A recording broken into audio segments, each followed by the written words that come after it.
ಕೊಡಗಿನಲ್ಲಿ ವಿದೇಶಿ ಮಹಿಳೆ ಮೇಲೆ ಅತ್ಯಾಚಾರ ಆರೋಪ ಪ್ರಕರಣಕ್ಕೆ ಸಂಬಂಧಪಟ್ಟಂತೆ ಬೆಂಗಳೂರಿನಲ್ಲಿ ಗೃಹ ಸಚಿವ ಡಾಕ್ಟರ್ ಜಿ ಪರಮೇಶ್ವರ್ ಪ್ರತಿಕ್ರಿಯೆ ಕೊಟ್ಟಿದ್ದಾರೆ.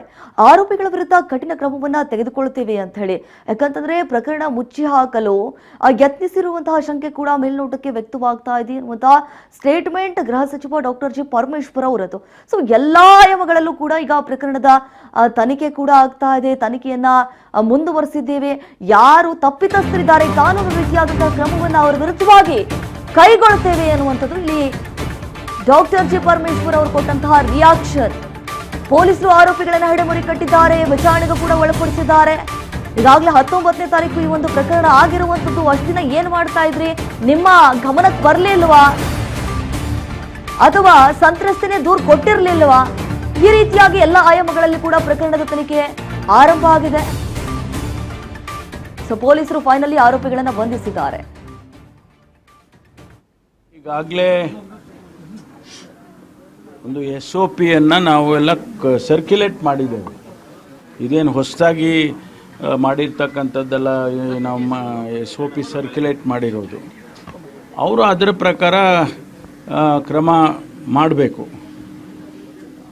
ಯಾರು ಆ ವ್ಯಕ್ತಿ ನಡೆಸ್ತಕ್ಕಂಥವರು, ಹೋಮ್ ಸ್ಟೇ ನಡೆಸೋರು ಮತ್ತು ಅವರಿಗೆ ಲೈಸೆನ್ಸ್ ಇದೆಯಾ, ಅವರು ಏನೇನು ಕ್ರಮ ತಗೊಳ್ಬೇಕು ಒಂದು ಹೋಮ್ ಸ್ಟೇ ಮಾಡಬೇಕಾದ್ರೆ ಅನ್ನೋದೆಲ್ಲ ನಾವು SOPಯನ್ನು ಕೊಟ್ಟಿರ್ತೀವಿ.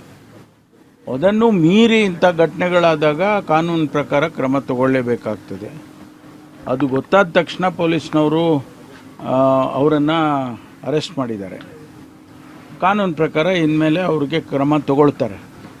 ಆದರೂ ಇದು ಇಂಥದ್ದು ಒಳ್ಳೆಯ ರಾಜ್ಯಕ್ಕಾಗಲಿ ಸಮಾಜಕ್ಕಾಗಲಿ ಒಳ್ಳೆಯ ಸಂದೇಶವನ್ನು ಕೊಡೋದಿಲ್ಲ. ಅದರಲ್ಲೂ ವಿಶೇಷವಾಗಿ ಹೊರಗಿನಿಂದ ಬಂದಂಥವ್ರು ಫಾರಿನರ್ಸು ಏನು ಸಂದೇಶ ಹೋಗುತ್ತೆ ನಮ್ಮ ಸಮಾಜದ ಬಗ್ಗೆ, ನಮ್ಮ ದೇಶದ ಬಗ್ಗೆ? ಎಂಥ ಸಮಾಜ ಇದು ಸಂದೇಶ ಹೋಗುತ್ತೆ? ಅದಕ್ಕಾಗಿ ಇಂಥದ್ದನ್ನು ಭಾಳ ಕಠಿಣವಾದಂಥ ಕ್ರಮ ತಗೊಳ್ಳೋದಕ್ಕೆ ತಗೋಬೇಕು. ನಾವು ತಗೊಳ್ತಾ ಇದ್ದೀವಿ. ಸಹಕಾರ ಕೊಡಬೇಕಾಗಿದ್ದಂತ ಮಾಲೀಕರು ಅವ್ರಿಗೆ ಕಂಪ್ಲೇಂಟ್ ಕೊಡದೇ ರೀತಿ ತಡೆದಿರೋದು ಅಲ್ಲ, ಅದೆಲ್ಲ ಈಗ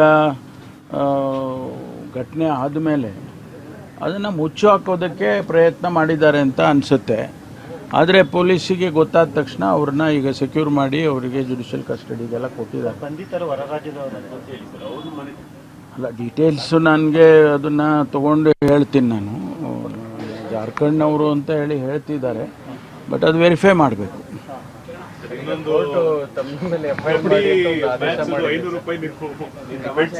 ನೋಡಿ, ಅದ್ರ ಬಗ್ಗೆ ಹೆಚ್ಚು ಮಾತಾಡಿದರೆ ಸರಿ ಕಾಣಿಸಲ್ಲ.